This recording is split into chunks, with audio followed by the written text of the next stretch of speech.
لعلہم ینتہون، تاکہ وہ لوگ باز آ جائیں۔ ان کی قسموں کا کوئی اعتبار نہیں، کافر لوگ ایسی قسمیں اٹھا جایا کرتے ہیں۔ اللہ فرماتے ہیں ان کے ساتھ قتال کرنا ہے، اور جہاد کے اندر بھی حکمت یہ ہونی چاہیے کہ ہو سکتا ہے قتال کے ذریعے ونصلی ونسلم علی رسولہ الکریم۔ اما بعد فاعوذ باللہ من الشیطان الرجیم، بسم اللہ الرحمن الرحیم۔ وَإِن نَكَثُوا أَيْمَانَهُم مِّن بَعْدِ عَهْدِهِمْ وَطَعَنُوا فِي دِينِكُمْ وَإِن نَكَثُوا أَيْمَانَهُمْ،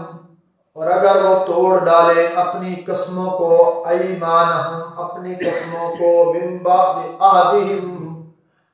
وعدہ کرنے کے بعد، عہد کرنے کے بعد، وَطَعَنُوا فِي دِينِكُمْ اور وہ عیب لگا دیں تمہارے دین کے اندر، فَقَاتِلُوا أَئِمَّةَ الْكُفْرِ، سو تم لڑو، سو تم قتال کرو ان کفار کے سرداروں کے ساتھ، کافروں سرداروں سے تم لڑائی کرو، تم جہاد کرتے رہو۔ انہم لا ایمان لہم، بے شک ان کی قسمیں کچھ نہیں ہیں، لا ایمان لہم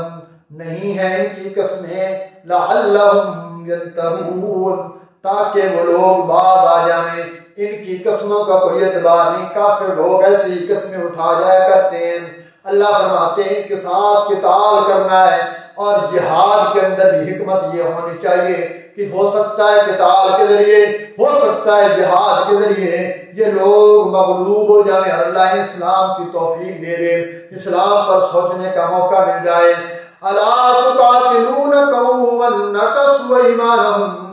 کیا نہیں لڑتے تم لوگ ایسی قوم کے ساتھ، ایسے لوگوں کے ساتھ، نکثوا ایمانہم، الا تقاتلون کیوں نہیں لڑتے، خبردار تقاتلون تم قتال نہیں کرتے کیا تم لوگ ایسی قوم کے ساتھ، ایسے لوگوں کے ساتھ، نکثوا ایمانہم جنہوں نے توڑ ڈالا اپنی قسموں کو، مراد یہودی لوگ ہیں، وَهَمُّوا بِإِخْرَاجِ الرَّسُولِ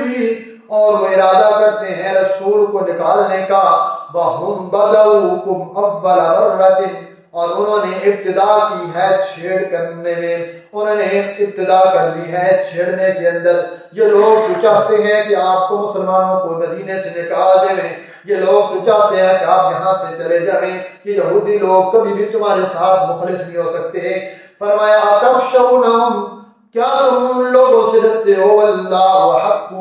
حالانکہ اللہ اس بات کا زیادہ حق رکھتا ہے، ان تخشوہ کہ تم اس سے ڈرو، ان کنتم مؤمنین اگر تم واقعتاً ایمان لانے والے ہو، اگر تم واقعتاً اللہ کی ذات پر یقین رکھنے والے ہو، پھر تمہیں چاہیے کہ اللہ کی ذات سے ڈرو، لوگوں سے مت ڈرا کرو۔ قاتلوہم یعذبہم اللہ بأیدیکم لڑو تم ان کفار سے، یعذبہم اللہ اللہ عذاب دے گا ان کو، بِأَيْدِيكُمْ تمہارے ہاتھوں کے ذریعے، اللہ تمہارے ہاتھوں کفار کو عذاب دے گا، وَيُخْزِهِمْ اللہ ان کو رسوا کرے گا، وَيَنْصُرُكُمْ عَلَيْهِمْ اللہ تمہاری مدد کرے گا ان کفار کے مقابلے میں، اللہ تم کو غالب کر دے گا ان کے اوپر، وَيَشْفِ صُدُورَ قَوْمٍ مُؤْمِنِينَ اور اللہ ٹھنڈا کر دے گا ایمان والے لوگوں کے دلوں کو، اللہ شفا دے دے گا، صدور قوم مومنین مسلمان لوگوں کے دلوں کو اللہ کفار کو مار کر، کفار کو رسوا کر کے اللہ مومنوں کے سینوں کو ٹھنڈا کر دے گا۔ اللہ نے کہا خوبصورت جملہ بولا، اللہ فرماتے ہیں کافر مرے، کافر ذلیل ہو، مومن کا دل ٹھنڈا ہوتا ہے۔ کیوں؟ کیونکہ یہ اسلام کے دشمن ہیں، یہ اللہ اور اس کے رسول کے دشمن ہیں۔ جب اللہ اور اس کے رسول کے دشمنوں کو سزا دی جا رہی ہو، جب اللہ اور اس کے رسول کے دشمنوں کو مارا جا رہا ہو، اللہ کہتے ہیں مومنوں کا سینہ ٹھنڈا ہونا چاہیے، مومنوں کو خوش ہونا چاہیے کہ ان کے ساتھ یہ اچھا سلوک ہوا ہے۔ وَيُذْهِبْ غَيْظَ قُلُوبِهِمْ وَيُذْهِبْ غَيْظَ قُلُوبِهِمْ اور نکالے اللہ ان کے دل کی جلن، اللہ ان کافروں کے دل کے غصے کو نکال دے۔ وَيَتُوبُ اللَّهُ عَلَىٰ مَن يَشَاءُ اور اللہ توبہ قبول کر لے گا، عَلَىٰ مَن يَشَاءُ اوپر ہر اس بندے کی جس کو چاہے گا۔